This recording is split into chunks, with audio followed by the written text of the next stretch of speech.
Hi friends, this is your pal Scott Garibay, and today we're going to talk about Dungeons & Dragons, Daggerheart, Post Malone, the Pope, and Pokemon. What? What on earth do those things have to do with each other? Well, it is really wild. So let's dig in. Okay, so Dungeons & Dragons is an intellectual property vehicle. Like people are, would you like to play Dungeons and Dragons? That's actually, you know what is the exact opposite. Hey, would you like to play OSE, Old School Essentials? Or you're like, okay, what is it? Oh, it's a tabletop role-playing game. Okay. Well, no, I'm okay. I'm not really, I'm not going to sit for 4 hours and play some emulation of something that happened in the 70s. I'd really rather not, right? Dungeons & Dragons is not the same. You're like, hey, would you like to play Dungeons & Dragons? People are like, no, thanks, it's okay. It's not really my thing. Oh, wait, I saw that movie a while ago. What'd you think of that movie, right? And then they jump in and they start talking about it. Or if they're some frat boy, right? And they're like, oh, I don't really play Dungeons & Dragons, but your stuff got mixed up in my Magic the Gathering, right? And I was going to get my, my Black Panther Magic the Gathering card, and they gave me a Baldur's Gate card, and they gave me a Forgotten Realms card, and it was all Magic, and so Magic's just kind of mixed in with Dungeons & Dragons now? Yes, yeah, that's right. And Daggerheart is here now, right? They're coming for Dungeons & Dragons, and Dungeons & Dragons doesn't just compete with its little tabletop role-playing game. It is an icon, like, oh, wait, gee, I don't really like Dungeons & Dragons. I don't really want to play your tabletop role-playing game. But you know who was talking to me about Dungeons & Dragons?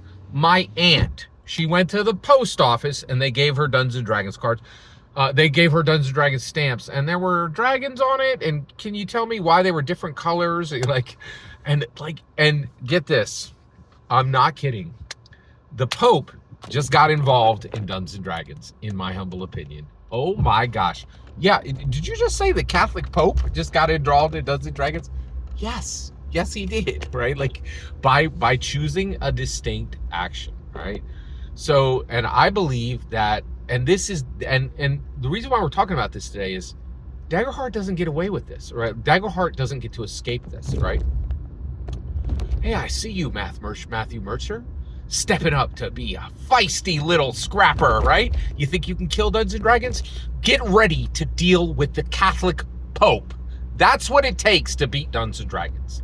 You got to deal with the Catholic Pope, right? Like, what? You mean that dude that like 2 billion people worship? Yeah, that dude, right? Like it is astonishing. It is like astonishing the reach of Dungeons & Dragons, right?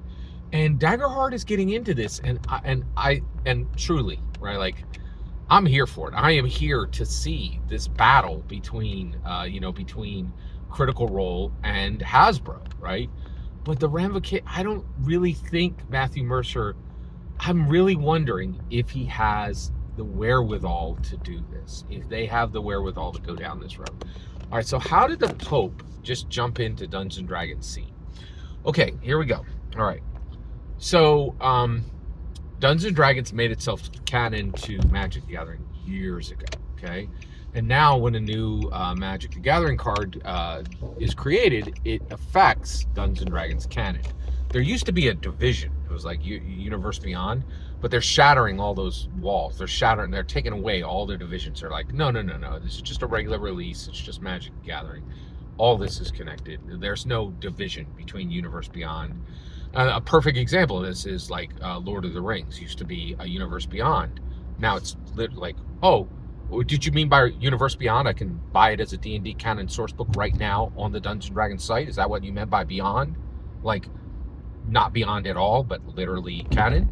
Yeah, that's what they meant, right? Like, and they're like, there's no divisions, right? It's just like, it's all D&D canon, right? So Lord of the Rings, a 100% Dungeons & Dragons canon setting, 5th edition, whole 9, right? And frankly, also a 1st edition canon setting, created a Magic the Gathering set, of course, because, there's tons of 100%. all Magic the Gathering sets are canon to D&D now, right?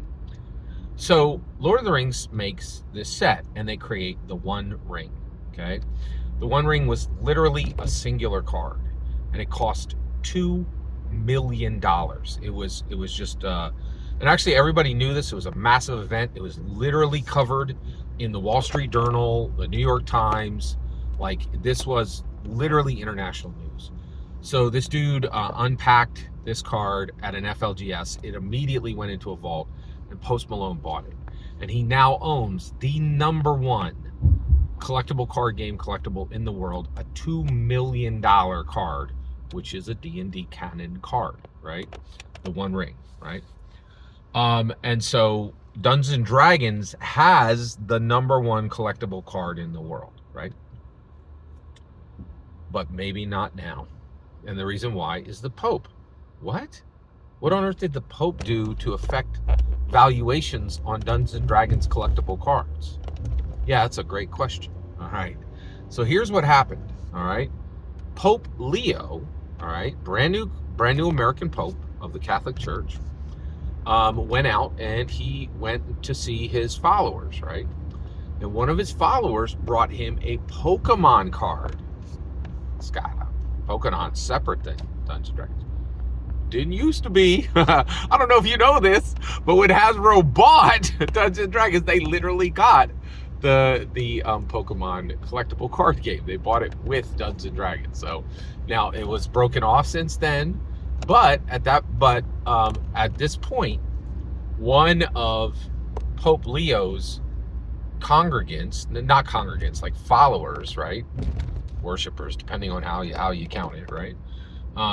Yeah, it's interesting. Okay. One of his followers comes in and says, and is like, "Hey, Pope Leo, very nice to see you. This is my Pokemon card. Would you please sign it?" Right? And so at this point, logically, you would think, well, Pope Leo, why are you going to sign a Pokemon card?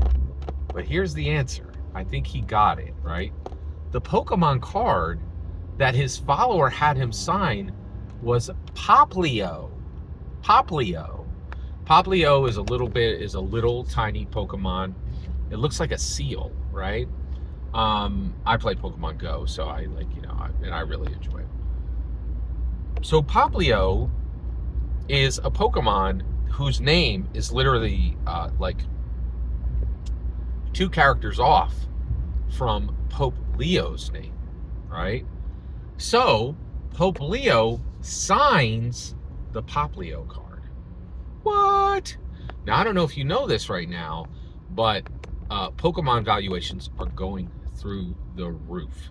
In fact, Pokemon card valuations are skyrocketing so hard that there was recently discussion on Alpha Investments that the Pokemon surges are actually fueling Dungeons & Dragons MTG valuation surges, right? So huge. But get this. So the #1 collectible card in the world is a Dungeons & Dragons card. And Dungeons & Dragons needs these wins. It needs these cultural wins. And the reason why is it's trying to fight off attempts like Daggerheart to unseat it, right? And so if you unseat it in a cultural win, then that gives, then Daggerheart has a lower threshold to pass to be the #1 tabletop role-playing game in the world, right? Because right now, Daggerheart, actually, get this, Daggerheart is connected to the collectible card game. They're just really worthless, right? So Critical Role did do cards that were connected to Exandria, right?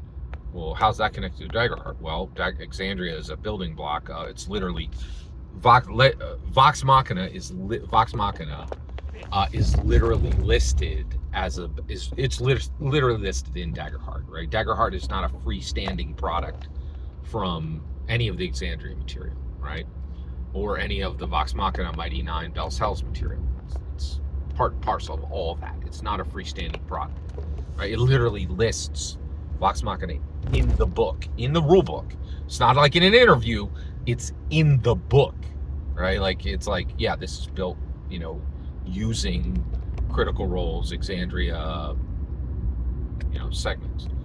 So what's really wild now is Pope Leo has now arguably made the most valuable collectible card in the world is probably not Post Malone's One Ring, right? Which is a D&D canon card, right? It's almost certainly now the Pope Leo Pop Leo, right? $2 million, because the last valuation on that thing is $2 million, right? And the reality is that was like a year and a half ago, right? And get this, it's almost a certainty at this point that Post Malone massively underpaid for that. It probably should have been $20 million, right? But now there is a collectible card game. There is a collectible card game that has the Catholic Pope's signature on it. The Pop Leo, Pope Leo. The Pope Leo, Pop Leo card is almost certainly worth $4, $6, $10 million, right? And the reason why is the people who are going to be interested in that are not just Pokemon fans, they're Catholics, right? There's like 2 billion Catholics in the world. It's like a ridiculously high number, far larger than the count for D&D fans, far larger than the count for Pokemon fans, right? Like, Pokemon's extremely popular, but it doesn't have 2 millennia of hype, right? It didn't have crusades, right? It didn't employ the Templars, right? Wow, and so it's really wild. And what I think is interesting about all of this is Daggerheart has to get into the fray here, right? Pope Leo's like, oh, I'd like to disrupt valuations for Dungeons and Dragons cards, right? Like, he decided to do that. He made it because the reality is he's the Pope. He knows what he's doing, right? He knows when he takes an action, he is picking a winner, right? And at this point, he's picking Pokemon over Dungeons and Dragons. He made a calculated attempt, right? Now, almost certainly based on the Satanic Panic, the Catholics were right there along with. You know what? That's a great question. Were the Catholics as upset about Dungeons and Dragons as the I can tell you right now, I know the evangelical Christians were very upset about Dungeons and Dragons because I live in that world, and they were very upset about it. But I think the Catholics were kind of right there along with them, right? So there is a good chance that Pope Leo did this to disrupt Dungeons and Dragons specifically, right? But I think the thing that's really the question now is, what action does Matthew Mercer now take, right? Matthew Mercer is coming to topple Dungeons and Dragons. And more, like, the question then becomes, can Critical Role actually do this, right? Do they want this heat, right? Like, toppling Dungeons and Dragons is not small. It is global activity, global heat, global shine, global focus, right? And I'm just not sure if the Critical Role, these nerdy dollar sign voice actors really have the wherewithal for this, right? Maybe, like it. And I think the thing that's really interesting is just, realizing how significant all of this really is, like just how powerful coming, what it means to actually come for Dungeons and Dragons. Like, the ramifications of it is very, very large, right? It's you really cannot underestimate the ramifications of swinging for. If you come for the king, you best not miss, man. Like, the stakes are just so high. Every single word you just heard is my humble opinion. The important part is when I get to hear your humble opinion, when you get in the comments and send your traffic. Please consider liking and subscribing, and have a fetch millennium.